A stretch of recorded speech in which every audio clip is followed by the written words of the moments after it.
Magandang umaga at ang kapayapaan ng Panginoon ay mapasa inyo mga kapatid. Tayo ngayon ay magbabasa sa pangalawang hari sa pinakahuling kabanata. Kabanata 25. Dito ang Huda ay bumagsak. Ang Huda ay bumagsak at tuluyang nawasak. So ano ang dapat gagawin ng mga tao sa Huda? Ano ang kanilang gagawin nang bumagsak ang Huda? So napakahirap na desisyon. Ang aking nakikitang kaalaman, pananaw ngayon ay ang pagsumiti o magpasakop sa kalooban ng Panginoon. Nandito ang sumpa na sinabi ng Panginoon ay dumating at bilang mga tao ng Panginoon, ano ang ating gagawin?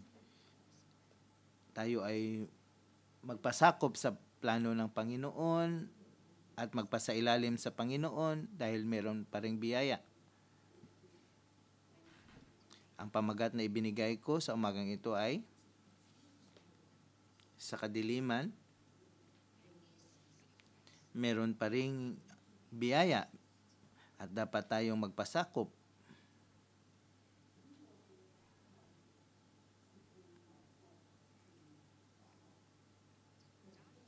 Ang kadiliman, ang paghahatol,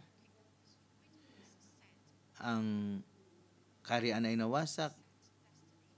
Ito ay naitala na destinasyon. Ano ang kanilang ang gagawin ay ang tiwala sa biyaya at habag ng Panginoon. Purihin ang Panginoon na sa taong ito. Natapos nating basahin ang 4 na aklat o libro ng mga hari. Kung patuloy kayong sumusunod sa ating pangumagang debosyon mula sa unang sa aklat ng mga Samuel, at kayo ay magiging mas pamilyar sa mga ito. At dito nakilala natin ang Panginoon, mas naintindihan natin siya.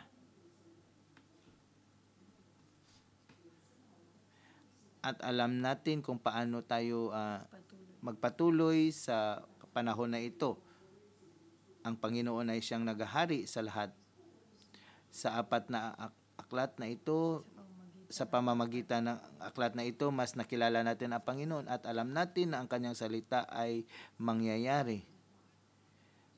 Makikita natin dito sa kabanata ito na ang kanyang sinabi ay nangyari. Ang salita ng Panginoon ay nangyari.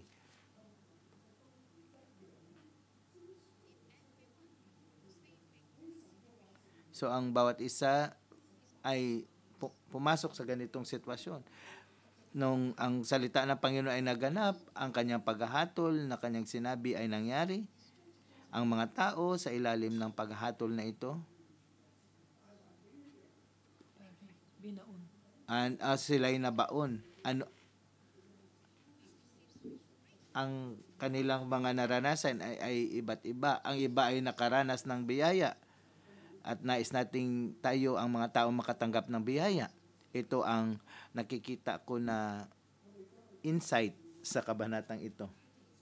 So, hinati ko ito sa 4 na talata. 1 hanggang 7, taludtod 1 hanggang 7. Ito ay patungkol kay Haring Sidikiyas. Siya ay nabihag. Ang Jerusalem ay napasok. Ito ay ang unang beses sa kasaysayan. Ito ang unang beses sa kasaysayan na ang Jerusalem ay napasok. Hindi pa ito nangyari. So basahin natin itong 7 taludtod.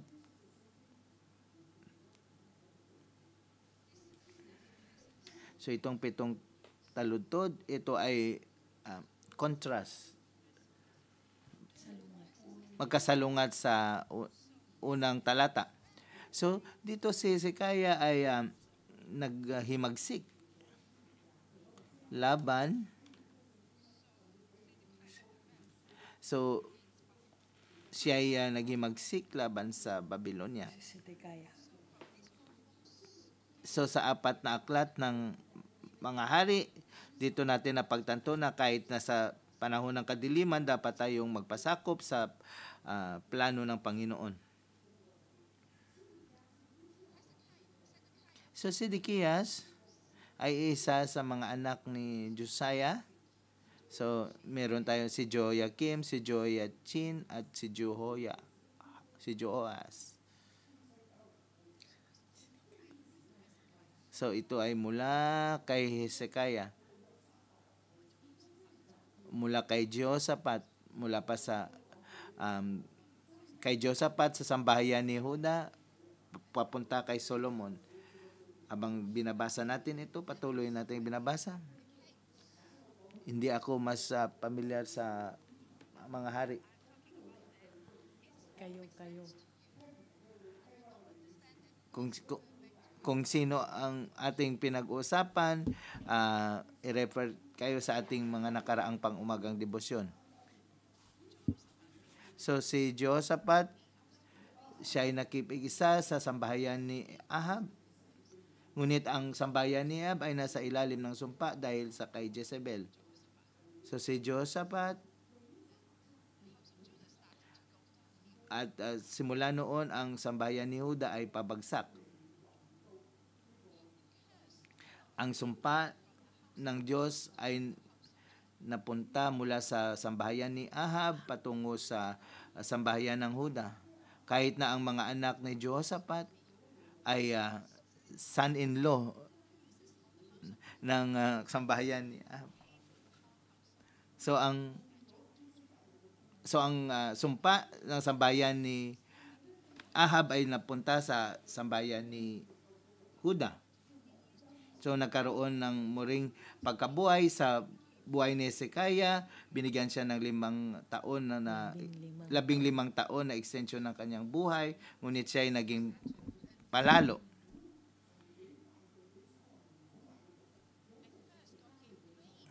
Sa una, nagbigay ang Panginoon ng napakalaking biyaya kay David at kay Solomon, ngunit ito ay kanilang nawala. Ngunit sinabi ng Panginoon na ayaw niya na ang ilawan ni David ay mawala. Ngunit nagpatuloy ito ang pangako ng Panginoon. So dito si Hezekiah ay itinaas. Ngunit nung sa huli, sa pagkatapos ng 15 taon, nakalimutan niya ang Panginoon at dito ipinanganak niya si Manases.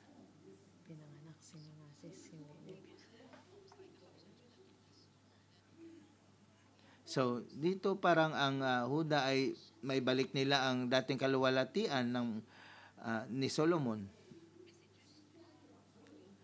Kahit na ang mga mensahero mula sa Babylon ay dumating upang tingnan at ipinakita ni Hezekiah ang lahat. Mga co-worker, huwag tayong maging palalo at ipakita ang lahat. So dapat nating malaman at aminin na ang lahat ng nasa atin ay mula sa Panginoon. Hindi na ang mga bagay na yun ay siyang nagbigay sa atin ng katanyagan. Ang lahat ng ito ay pagpapala mula sa Panginoon. Ipapakita natin sa kanila na ang Panginoon, hindi kung gaano tayo kagaling. Nais kong sabihin ito sa lahat ng mga co-worker. At ang mga salitang ito ay mag-preserve sa buong 611 sa loob ng 1,000 taon.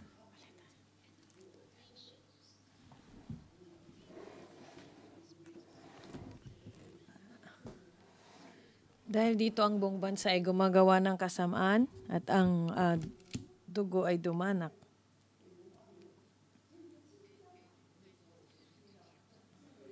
At ang si Hezekiah ay matanda na, nagpropesya ang Diyos sa kanya na siya ay mabibiyag sa Babylonia. Kahit na ang tahanan ni David ay nakatadhana upang harapin ang pagkabihag.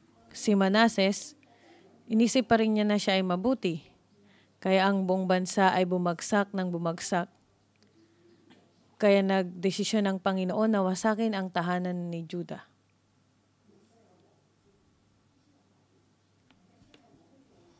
At si Jehoahaz ay lumabas. At si Josiah ay umangat. Ngunit si Josiah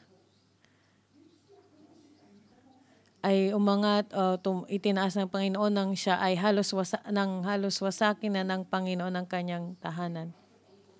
So siya ang pinakamagaling na hari. Ngunit siya ay nasumpa pa rin dahil sa kasalanan ni Manases. Ginawa niya ang lahat ng kanyang magagawa upang itayo muli ang tahanan ng Juda, at nang tinatayo niya ang kanyang templo, nahanap niya ang kasulatan ng kautusan. At muling binuhay niya ang pesta ng Pasko, at pagkatapos niya ay wala ng ibang hari na sumunod sa kanya. Siya ay napakagaling na hari. Ngunit sa huli, ang huli ay napagdesisyonan na. Kaya si Josiah,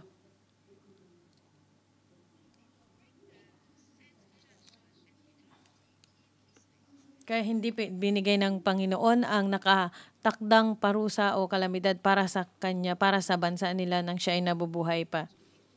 Ngunit may mali kay Haring Hosea din.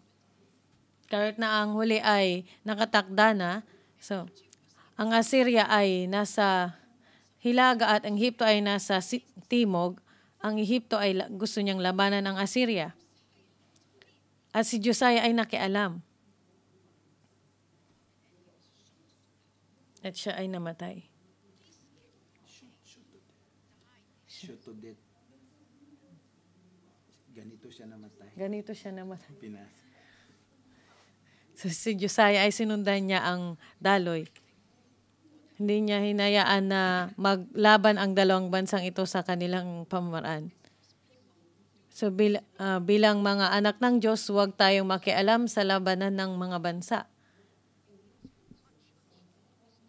Kailangan nating bantayan kung anong ginagawa ng Panginoon, ang plano ng Panginoon.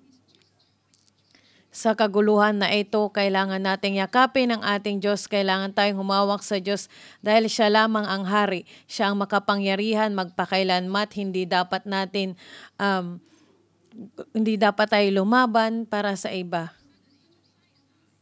So, kaya namatay si Josiah, biglang namatay si Josiah sa labanan, at si Jehoahaz. At Jehoahaz ay gumawa ng kasamaan sa paningin ng Diyos, at pagkatapos nito ay si Jehoiakim.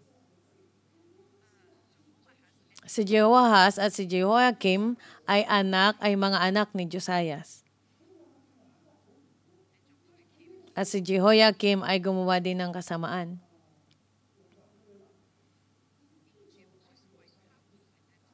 At ang Ehipto ay makapangyarihan sa panahon na ito. Ngunit ang Babylonia ay winasak ang Assyria. Ang Babylonia ay naging makapangyarihan.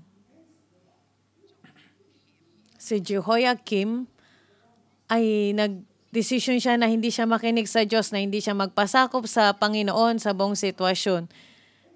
Kaya nais ng Panginoon na itayo ang Babylonia. At sa panahon ni Hezekiah, nagpropesya ang Panginoon na sila ay mabibihag ng Babylonia. Ito ang panahon na nais ng Panginoon na itaas ang Babylonia. Si Jehoiakim ay lumapit sa Ehipto upang humingi ng tulong. Ang buong bansa ay nagtiwala sa buong Ehipto. Ngunit si Propeta Jeremiah ay hindi sangayon dito. Sabi niya, wag natin gawin ito. Dapat magtiwala tayo sa plano ng Panginoon. Ako. Mabilis siya. Ako. Ang Babylonia ay itataas, ay aangat, ngunit hindi sila nakinig kay Jeremiah.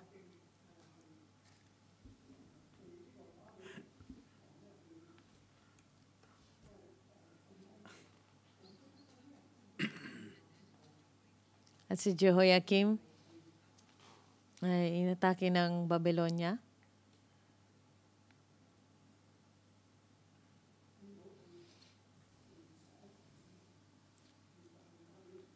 Mabilis siya.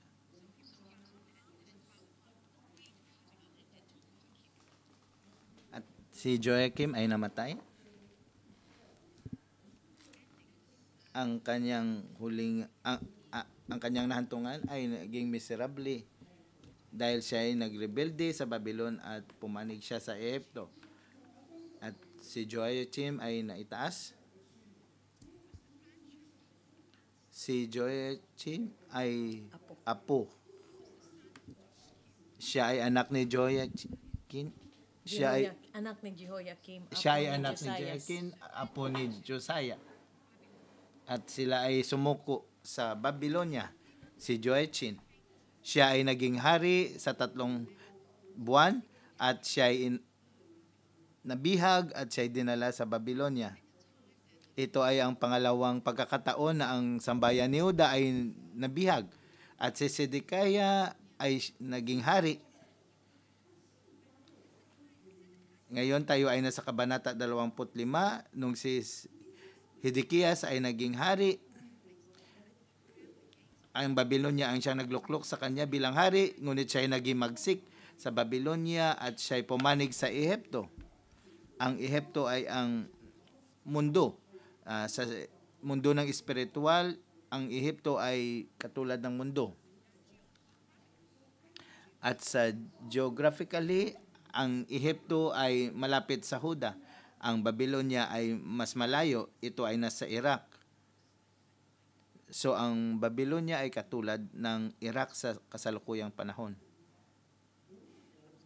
Sa sambahayan ni Huda, ang polisiya ng bansa ay sumuko sa Ehipto dahil iniisip nila na ang Ehipto ay siyang tutulong sa kanila. Nais nilang makisanib sa Ehipto at kalabanin ang Babylonia. Hindi sila nakinig sa Panginoon ng muli at hindi sila nagpasailalim sa mga sinabi ni Jeremiah. So, kanilang inusig at nilait si Jeremiah. At dito ang sambayan ni Huda ay pumunta sa kamatayan. Si Jeremiah ay nais niyang pigilan ang sambayan na Huda na tumakbo doon sa bangil. Sa pamamagitan ng kapangyarihan ng Panginoon, patuloy siya nagbibigay ng mga propesiya upang hadlangan sila na huwag pumunta sa kamatayan at sa tuluyang pagkawasak. Ngunit ang buong bansa ay patuloy na pumunta sa Ehipto, pumunta sa pagkawasak. Si Zedekiah ay siya ay naging magsik sa Babylonia. Kaya nga ang si Nebukadnezar na hari ng Babylonia ay inatake ang Huda. So ang Juda, ang Jerusalem ay sinakop.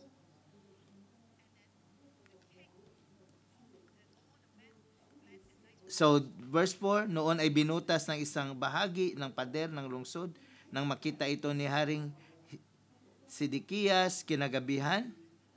Tumakas siya patungong Araba kasama ang kanyang makawal.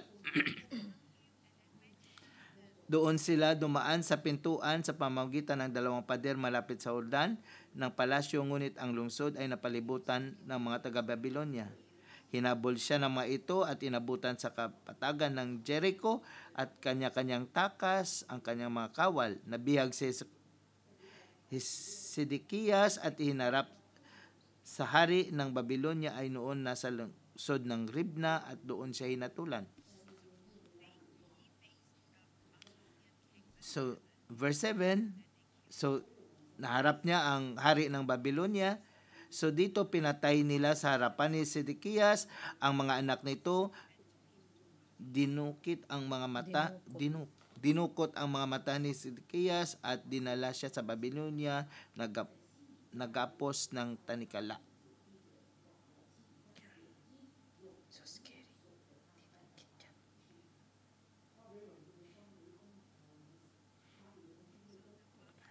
So ang mga sundalo ng Babylonia ay sinakop ang Jerusalem. Si Zedekiah ay tumakbo para sa kanyang buhay at hinabol siya.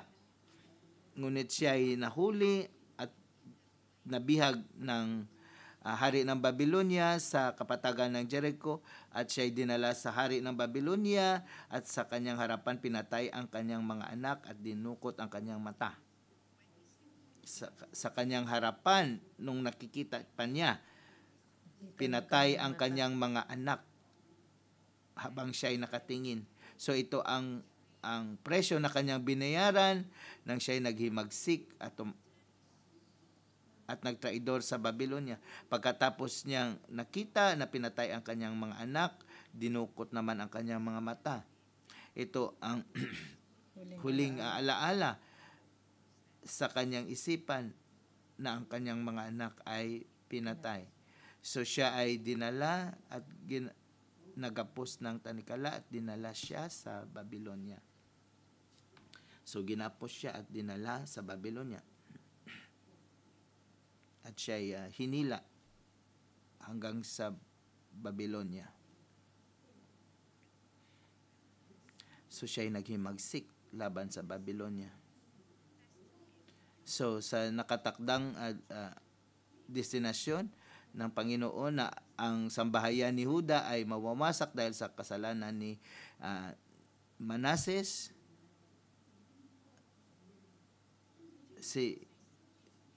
dito si Sidikiyas, sinasabihan ni Jeremiah na magpasailalim o magpasakop sa plano ng Panginoon, huwag kang magrebelde. So si Jehoiachin ay nagpasakop sa plano ng Panginoon, nagpasakop siya sa Babylonia. So sa nakaraang kabanata, si Jehoiachin, siya ay sumuko, so siya ay nabihag at dinala sa Babylonia. So dito si Sidikiyas ay nabihag din. So ang paghahatol ay naroon, ang bawat hari ay nabihag. So ito ay nakatakda na. Ngunit para kay Sedekaya, ang lahat ng kanyang mga anak ay pinatay sa kanyang harapan. At dito dinukot ang kanyang mata. At siya'y ginapos, tinalian, at dinala sa Babylonia. So napaka-miserableng pamamaraan. At ang sa Huda, ang kanyang mga pader sa lungsod ay winasak.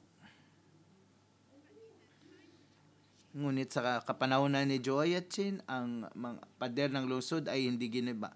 So lumabas siya upang sumuko. Kaya nga ang kanilang pagkawasak ay hindi mas matindi. Ngunit ang bawat isa ay nabihag. Ngunit may malaking pagkakaiba kung paano sila trinato.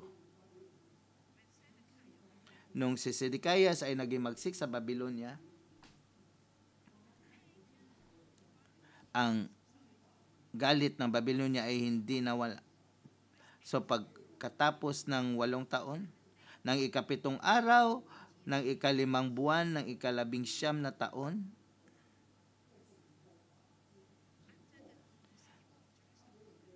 ng paghahari ni Nebukadnezar, pinasok ni Nebuzaradan na pinuno ng mga tanod ni Nebukadnezar ang Jerusalem.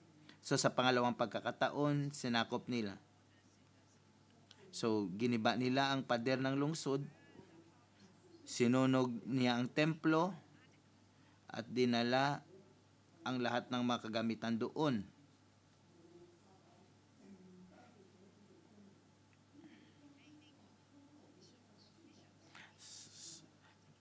So dinala din nila ang natitirang mga pinuno sa Jerusalem. At ang mga mayayamang tao ay nabihag din. Ang mga taong profesional, ang mga taong may kaya, matataas ay dinala. At ang mga natira, verse 19, so biniyag din nila ang mga namamahala sa mandirigma ng lungsod, ang 5 tagapayo ng hari, ang kalihim ng pinunong kawal, at ang 60 taong nakita niya sa lungsod. So ito ay ang mga kung sinong tao lamang na nandoon at sila ay mga tao sa Huda.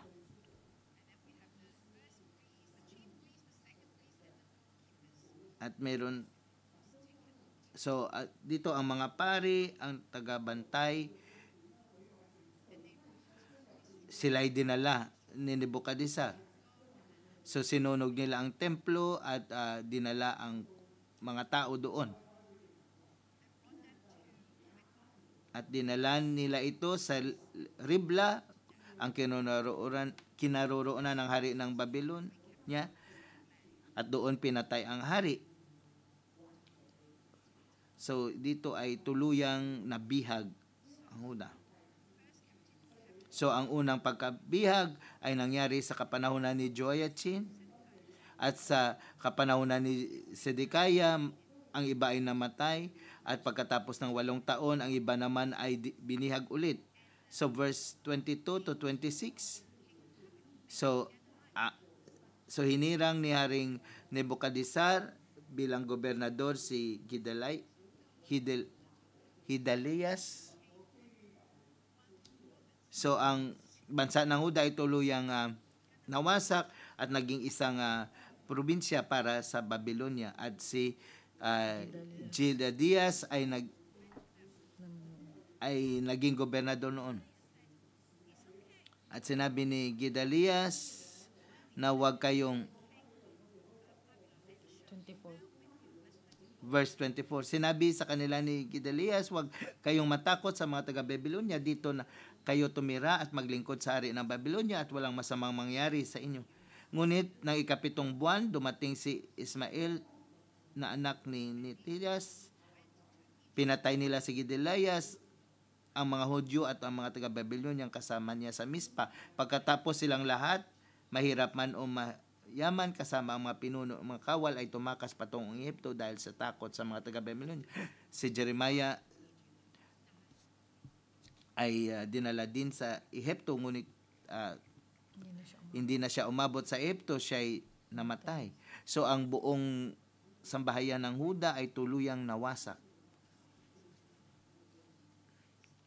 Ang propeta sa ganitong sitwasyon ay namatay. So ang mga propeta ay hindi nila kayang pigilan ang sambayan ni Huda na tuluyang mawasak. Hindi niya mapigilan ang mga tao na pumunta sa Ehipto, hindi niya kayang pigilan ang mga tao na wag lumayo sa Panginoon. Sa kapanahunan ni Manasa, na itakda na ng Panginoon na ang sambahayan ng Huda ay tuluyang mawasak sa kapanahunan ni Manases. So si Josiah ay nakaligtas. Ngunit sa panahon na ito, ang kaharian ay nawasak sa kapanahunan ng kanyang mga anak.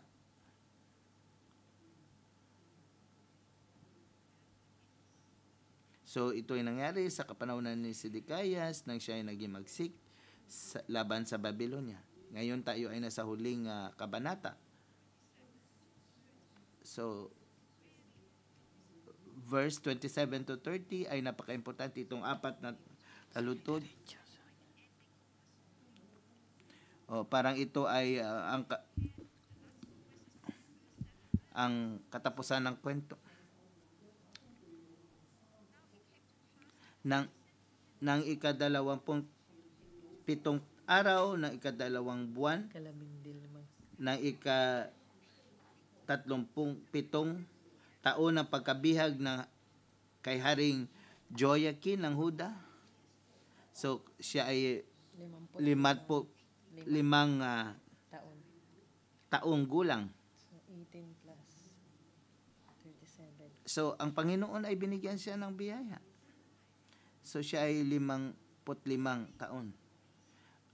Ito ay ang biyaya ng Panginoon. So merong bagong hari ng Babylonia, si Ebel Merodach.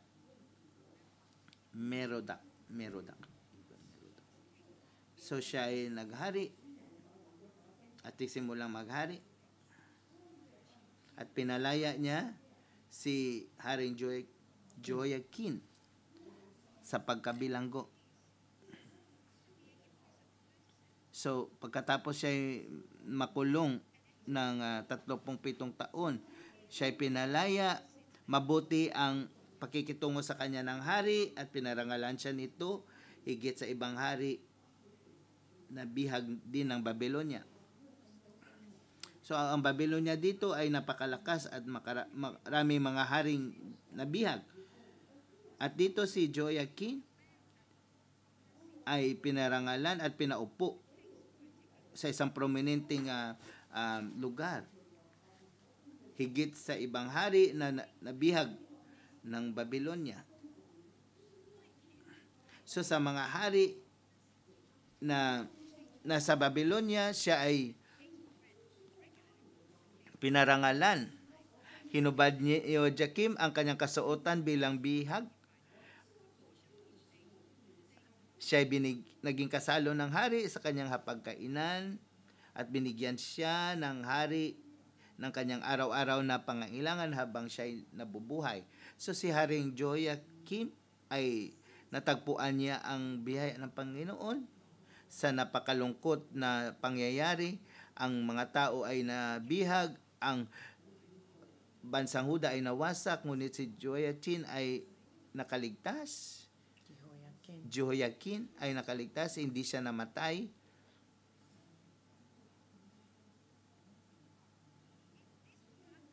So sa kadilimang ito, ang Panginoon ay nagtira ng ilawan para kay David. Kahit na ang buong Huda ay nawasak, ang kanilang mga anak ay namatay, ngunit ang ibang anak ay namatay, ngunit ang kanilang mga apo, ang apo ay may apo na nabuhay. Paano siya nabuhay? So siya lamang ang taong sumuko sa Babylonia. Sa edad na 18, siya ay sumuko sa Babylonia. Hindi siya lumaban. Dahil ang paghahari ng Babylonia ay napagdesisyonan ng Panginoon. Ang sambahayan ni Huda ay tulang mawasak. Ito ang sinabi ng Panginoon. So si Jehoiakim ay nagpasakop sa plano ng Panginoon. Siya ay sumuko, siya ay nabihag, siya ay naging bilanggo. Siya ay nabilanggo sa loob ng 37 taon. Ngunit sa edad na 55, siya ay pinalaya at ang kanyang posisyon ay naibalik sa kanya. So ang ilawan ni David ay nagpatuloy. Ang Panginoon ay patuloy na nagbigay ng biyaya sa gitna ng kadiliman sa pamamagitan ng buhay ni Jehoiakim. Sa isang banda naman, si Sedekaya, siya ay tinalian ng tanikala. Nung siya ay buhay, siya ay ginapos sa kanyang mga alaala, ang kanyang mga anak ay pinatay. Ngunit si Jehoiakim dito ay pinalaya ay itinaas. So napakalaking pagkakasalungat dito. So ito ang mga pangyayaring naitala. Maaari nating sabihin na ang Hong Kong ay hindi maganda ang sitwasyon. Ang mga pangyayari sa bansa ay hindi maganda. So kanino ka pa? So sasabihin mo sa Panginoon, Panginoon, wala kang ginagawa. Ako na lamang ang gagawa. So dapat nating panghawakan ang Panginoon at na ang Panginoon ay gumagawa. Kahit na ang sambayan ng Huda ay nawasak, wag nating ipapalit ang Panginoon. Huwag nating papalitan. Para sa mga tao na nasa kabihagan, ang kanilang bansa ay nawasak, sila ay nabihag. Dapat nilang panghawakan ang gawa ng Panginoon at siya ay meron pa ring biyaya sa kanila at binabantayan sila. Ang sitwasyon maaring madilim, ngunit kailangan pa rin silang magtiwala sa Panginoon at ang Panginoon ay nagbibigay ng biyaya dahil siya pa rin ay naghahari. Oo, totoo na ang sambahayan ng Huda ay nawasak, ngunit ang kanyang pangako sa sambahayan ni David ay naroon pa rin. At pinangako din ng Panginoon pagkatapos ng 70 years, sila ay babalik muli. Hindi lang isang propeta ang nagbigay ng propesiyang ito. Si Jeremiah, si Hezekiah. So, dapat nilang pantikaliwalaan ang plano ng Panginoon at panghawakan at kung anumang sitwasyon ay sila ay sa anumang sitwasyon ay nilagay tayo ng Panginoon, magtiwala pa rin tayo. So, anuman ang ating sitwasyon ay magtiwala pa rin tayo sa pangako ng Panginoon. Kapag binigyan tayo ng Panginoon ng magagandang bagay, sinasabi natin na sundin natin siya. Oo. Minsan ang ating mga sitwasyon ay hindi maganda, katulad ng nangyari din sa kanila, ngunit patuloy pa rin natin tayong humawak sa Panginoon dahil ang Panginoon ay puno ng biyaya. Ano mang sitwasyon na naroon tayo, ang Panginoon ay nagbibigay ng biyaya sa mga taong sumusunod sa kanyang salita, katulad ng kay Joaquin. Sa ilalim ng ganitong sitwasyon, hindi niya kayang baguhin ang sitwasyon. Ngunit siya ay nagpasailalim sa Panginoon at ang Panginoon ay binigyan siya ng biyaya. At binigyan siya ng pabor kaysa mga hari, sa ibang hari. Ngayon, tayo ay nasa kasalukuyang sitwasyon sa Hong Kong o maaring ikaw ay kapatiran na nakikinig online at hindi maganda kung saan nalungsod ka. Kailangan panghawakan mo ang katotohanan at magtiwala sa Panginoon. Kailangan nating malaman na ang Panginoon ay gumagawa, hindi sa atin. Tayo ay mga vessel lamang sa kamay ng Panginoon. At tayo dapat patuloy na sumunod at paniwalaan na ang Panginoon ay mayroong biyaya at magiging maayos ang mga darating na araw. At pagkatapos ng 70 years, nagkaroon muli ng muling pagkabuhay at sila ay nakabalik. So sa loob ng 70 years, ito ang presyo na kailangang halaga na babayaran ng sambahayan ng Huda. Na kailangang bayaran ng sambayanan ng Juda. Nung sila ay nasa sa kapangyarihan, hindi nagkaroon ng kapahingan ang lupa. Kaya nga sa loob ng 70 years, nagkaroon ng pahinga ang lupa. So isang topiko na naman ito. So ang lakas ng Panginoon na hindi natin kayang arukin, ang dapat natin gagawin ay mag-submit sa plano ng Panginoon dahil ang kanyang plano ay mangyayari. Ang Panginoon ay nagbibigay ng biyaya sa mga taong nagpapasakop sa kanya, katulad ni Hezekiah, ni Josiah, si Joachim, sila ay namuhay sa ilalim ng biyaya ng Panginoon. Kahit na si Haring Ahab, siya hindi isang masamang hari, ngunit nagpakumbaba sa Panginoon at binigyan siya ng Panginoon ng habag at biyaya. Tulungan nawa tayo ng Panginoon at dito tayo nagtatapos sa umagang ito. Amen.